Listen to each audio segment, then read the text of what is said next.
Il faut distinguer les utopistes des utopiens. Autrement dit, l'utopie abstraite de l'utopie concrète. La pensée utopiste explore l'impossible, la pensée utopienne dégage le possible.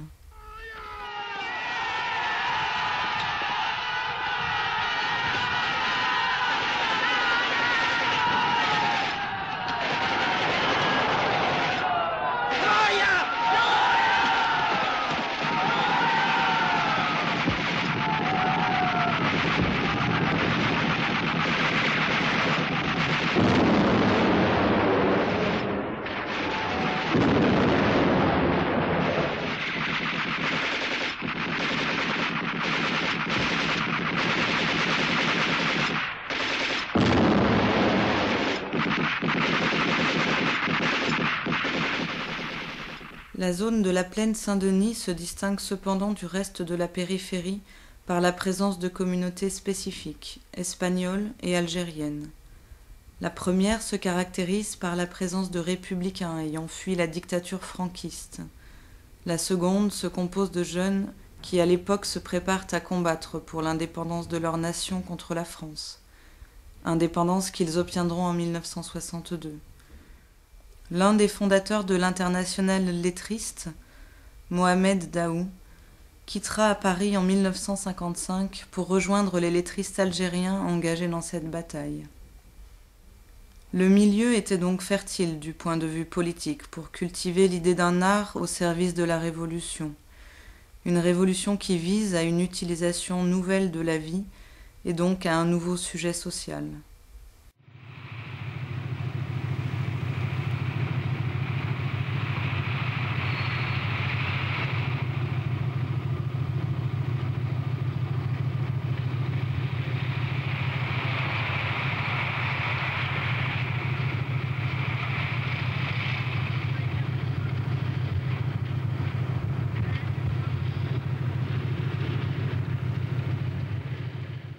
Les années 50 à 70, années de l'Internationale lettriste, devenue ensuite l'Internationale situationniste, sont dominées par le capitalisme déferlant de l'après-guerre, marqué par l'urbanisation massive des grands centres habités, avec toutes ses conséquences, naissance des quartiers dortoirs, tarissement des relations humaines, isolement des individus. La naissance des cités qui ont remplacé les taudis des bidonvilles fut sûrement un changement positif pour ceux qui vivaient dans des lieux insalubres et sans confort. Mais les lettristes voyaient, dans la construction de ghettos verticaux, dans les machines à habiter de Le Corbusier, dans les projets urbanistiques en général, un ensemble de techniques d'intégration de gens qui résolvent effectivement des conflits en créant d'autres, alors moins connus, mais plus graves.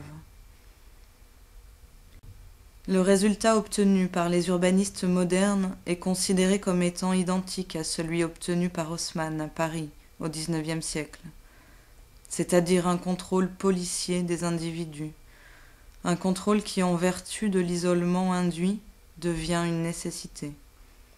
Et cette nécessité est satisfaite uniquement grâce à un assujettissement volontaire de l'individu même à un système supérieur. Une maladie mentale a envahi la planète, la banalisation. Chacun est hypnotisé par la production et le confort. Pour fuir cet assujettissement, les lettristes formulèrent des projets de villes futures dans lesquels l'urbanisme aurait dû être unitaire, c'est-à-dire un urbanisme variable par lequel chaque individu peut apporter des changements selon son propre goût ou sa propre nécessité.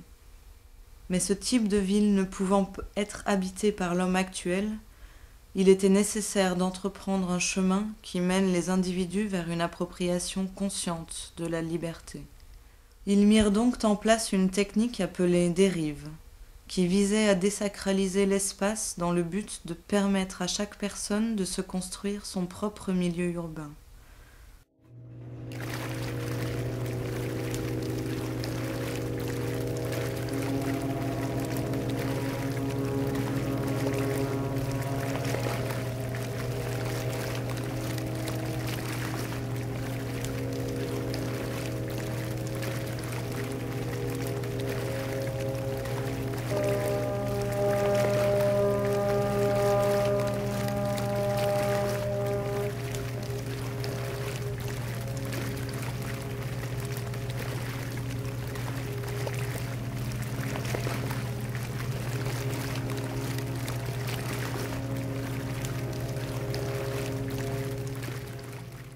Les difficultés de la dérive sont celles de la liberté.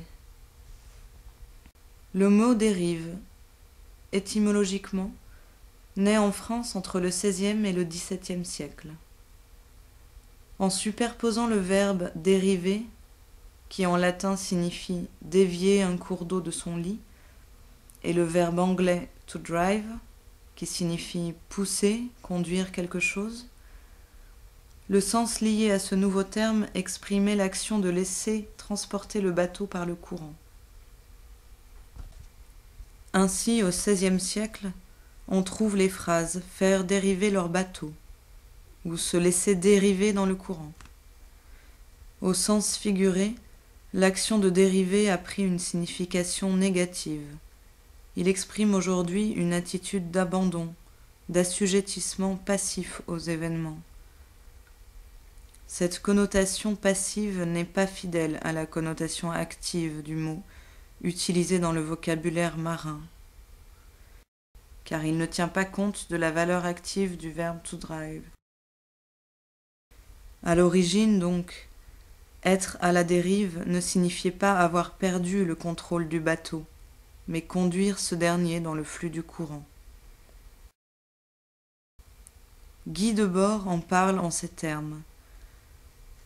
La dérive se définit comme une technique du passage hâtif à travers des ambiances variées. Le concept de dérive est indissolublement lié à la reconnaissance d'effets de nature psychogéographique et à l'affirmation d'un comportement ludique constructif. Vite à l'heure de Robin des Bois. Le roi Richard est parti pour la croisade. Le prince Jean, son frère, le remplace.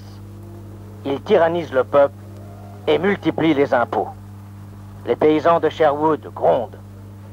Pour apaiser les esprits, le prince Jean organise un immense tournoi dans le parc de son château et convie le peuple à y assister.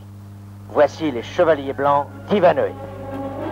Un immense banquet est offert par le prince Jean.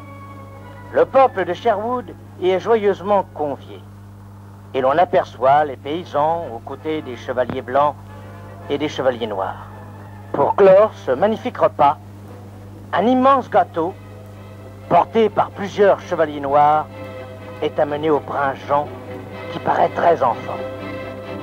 Que l'on apporte d'autres gâteaux au peuple, dit-il. Je veux que le peuple s'amuse avant que les chevaliers s'affrontent.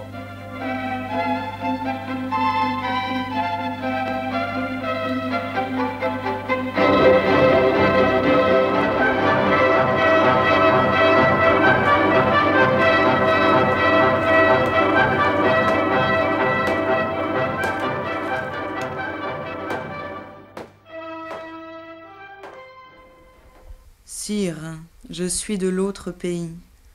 Nous nous ennuyons dans la ville, il n'y a plus de temple du soleil.